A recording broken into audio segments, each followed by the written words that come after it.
Hello and welcome to another episode of Yansplaining. My name is Stencil Artist Yan, and as always I'm joined by Peephole Circus. Hello. Hello. Would you like to hear about a surgeon who ended up killing 3 people at the same time? Definitely. So I'm just going to read into this because it's a bit wordy, but it's worth it. Surgeon Robert Liston was considered the fastest knife in the West. He was a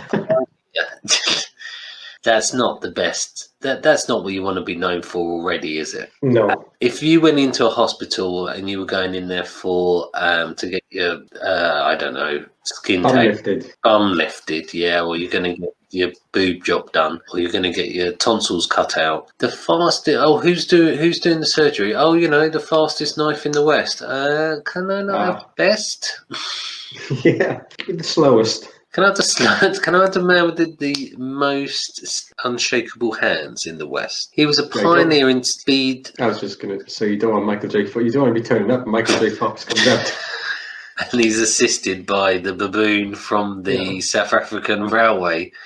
Yeah, I suppose you wouldn't call Michael J. Fox the fastest hands in the West, would you? That's in bad taste, isn't it? That is in a bit of a bad taste, but everyone loves Michael J. Fox. So he was a pioneer in speed surgery. When performing a battlefield amputation, that's like an amputation, I believe. When performing a battlefield amputation in front of a group of spectators, Liston cut through his patient's legs so quickly that he accidentally cut the fingers of the person who was helping him. Oh, brilliant. So when he stitched him back up, he'd stitch the fingers and maybe it'd be like a vestigial twin. Oh, they'd end up like Total Recall. Unwanted as well. Best bit. It gets better though. One man who witnessed the surgery, this happening of him cutting off the fingers of somebody else, collapsed and died of a heart attack. Then Liston's patient and his assistant who had cut the fingers off both died of blood poisoning from their joint amputation. Oh God, this guy's really good, isn't he?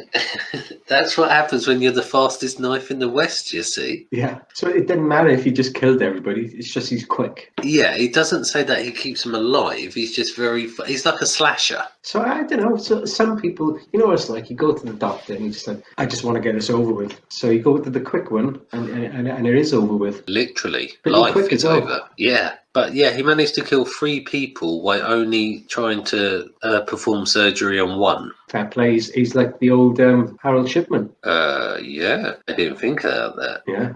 But yeah, he didn't try to cover it up because we found out about it. It'd make a good horror film. Yeah, you could have that. The fingers, like you say, are stitched onto the body, but they still move by themselves. Yeah. So when the other guy thinks, those fingers move, or sews the other guy's hands onto that guy's legs, and he sews that guy's feet onto the other guy's hands because he got confused. Oh, it looked like a horse. Yes, definitely. Yeah, I'm liking the sound of this. It's like a mix of Reanimator and it's like the island of Dr. Monroe. The island of Marilyn Monroe. Dr. Morale? Yeah, something like that. Yeah. They kept creating that'd be cool. Why we should be doing that? We need more experiments on human hybrids.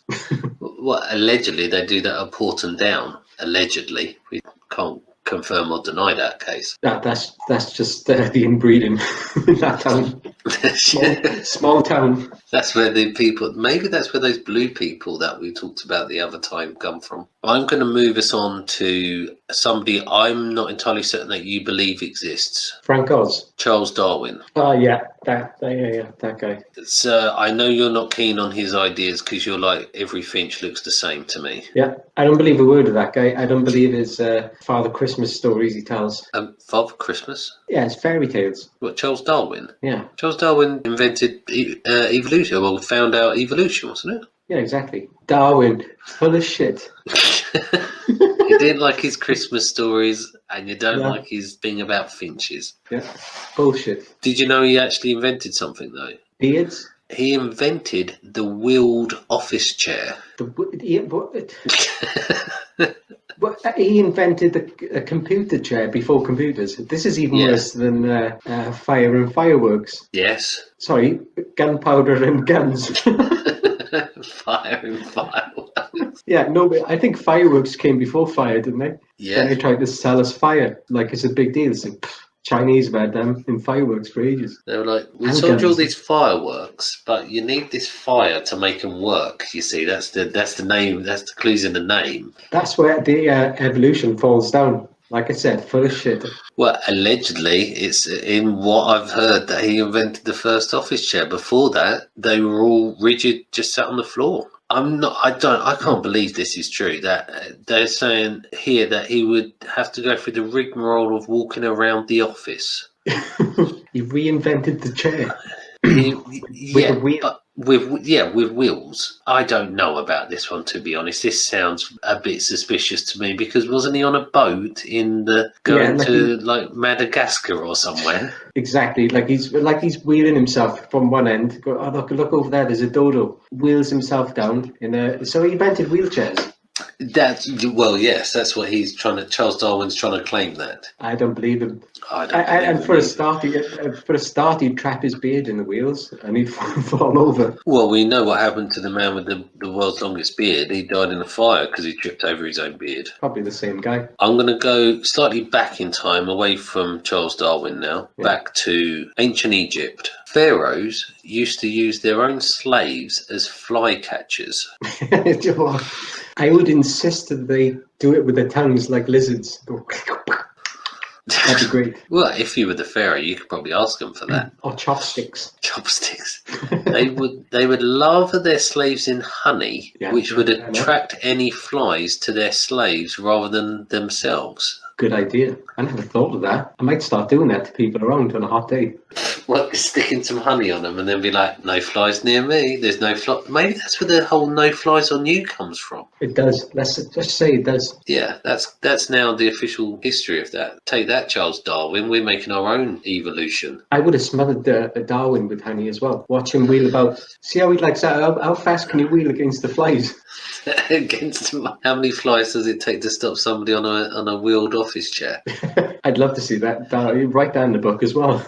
Darwin on a ship avoiding flies with honey all over them. Why he came up with the wheeled chair now. Makes sense. You always like these ones, these types of random, strange ones. Back in the 17th century, Europe's elite used to enjoy the popular sport of fox tossing. This means what I think it means, does it? What do you think it means? The obvious, of course. Throwing a fox as far and as high as they could is the description. All right, that's not what I was thinking at all. That sounds fun, though. Well, I'm a bit scared to even ask what you thought was going to be. Never mind. Something completely different to throwing a fox as far as you could. That used to be a sport at some point, somehow. What's the world record? See if I can beat it. You always ask me these questions and I'm like, damn it, I didn't get enough information on this. I'd throw them into ponds and I'd make them skip like a flat stone. Oh, skim them? Yeah, be good, wouldn't it? Maybe it doesn't give actually too much details about if there was specifics, like there was like an aquatic version of it. Maybe there was. I suppose it's a good idea as well. If you're going to throw something, throw a dog, because it's like a stone to fetch yourself. Boomerang of the animal world. Yes. Yeah, I never thought of that. It's probably not legal these days, but in Europe at least. Who's going to stop you, Darwin? That's true. He's too busy mucking around on his boat with his honey, chased by flies on his wheelchair. Yeah, he's got no time for throwing foxes. You haven't got time for that. What do you have time for? If he was in his wheelchair, covered in honey, zipping back and forth, avoiding flies, swinging round the fox to keep him away. Now there's an idea. That is an idea. Yeah, he'd probably take off and pretend he made up the helicopter then, not knowing him. Evolved the helicopter. That guy thinks he invented everything, doesn't he? I don't like him. You're not a fan of him. I know that you're not. Almost him and Frank Oz are not in your Christmas card list. No, phonies are terrible. But I do like the way that you've managed to cover everything in one sentence there that we've covered tonight. I've got one more quick one for you, which I wanted to put this one in because it's about George Washington. All right. They used to say that he used to have wooden teeth. Yeah. He didn't have wooden teeth. He had a mixture of animal and other humans' teeth. After God, that is a great idea. Wow, what would you choose? I'd have a beak. A beak. I don't know. Would you have? I don't know. What would you have? Would you have like shark teeth? Oh, shark teeth on the front and ant teeth on the sides, so you'd be like Predator as well. Oh, sticking out the sides. Yeah. I don't know if that was an option he was given. Right. Okay. I find it a bit strange that it was a mixture of animal and human teeth. Yeah. It's an odd mix, but like you got to keep some of yourself, haven't you? I mean, if you see somebody you like their teeth, why not? I like those two front ones. I'll have those later. Yeah, lovely canines. Oh yes, you could have the actual canines for your canines. You could have dog teeth, yeah. Do you think if you wore them long enough, you'd turn into a dog? What, like Woof, the TV show Woof? Exactly like that.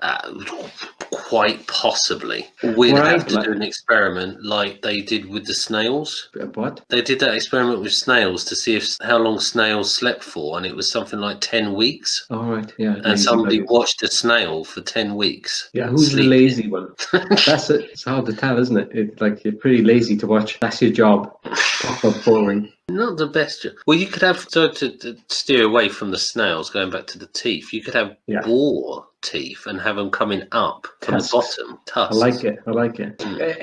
Is a rhino horn in the options, maybe? Well, if you're the President George Washington, President of the USA, I'm sure it would have been. Yeah. Do you know what I'd really like? Wooden gums and real teeth. Wooden gums? Yeah. Have you ever seen, it's not talking about wooden gums, but have you ever seen a child when they've still got their baby teeth, like an X-ray? Yeah, it's freaky, isn't it? Because they've got they're preloaded with the other teeth underneath them. I know. When I first saw that, I didn't believe it, but it's true. When we were kids, we have all our teeth. They don't just grow; they're there, and they get pushed out like a shark. I didn't realise that. I thought they grew like your fingernails. I know that sounds probably an incredibly stupid thing to say, but yeah, you wouldn't bite your teeth, would you? No. But what I mean is, like, I didn't expect them to be in your jaw already, waiting. Yeah, it'd be good to have two sets at the same time, or maybe just when you're older, you get old age teeth, which are not as good, but pretty good, better than wooden ones. Yeah, you can chew some soup or something. Yeah, you could chew some soup. Or a feast on a red-headed vampire. Yes. I wonder if false teeth used to always get. We covered this on another one where they used to go around the battlefields taking people's teeth, didn't they, for false teeth? Somebody's got to do it. That's probably good money back then as well. Probably got paid per tooth. Fairies working overtime. Yeah. Is that where the tooth theory came from? Probably, I'd say yes. Science fact. There we go. We're fact busting now. Yeah. New name for the show, Fact Busters. Yeah, you need, I think I said before, but you need like if you're in battle, a necklace of human teeth and ears. That's what you need. No one's going to mess with you. No. Well, apart from George Washington, he'd probably say, I like that necklace. Let me hear your ears. Let me hear it out. They don't mention his ears. Oh, he's got big ears too. And a big nose. Did he? Yeah, with the rhino nose. But I think on our slightly, we've gone very off topic on this, but I think we'll call it here. Thank you very much, Peephole Circus. Anything else to say? Good night. Good night. Please like, subscribe, and ring the bell.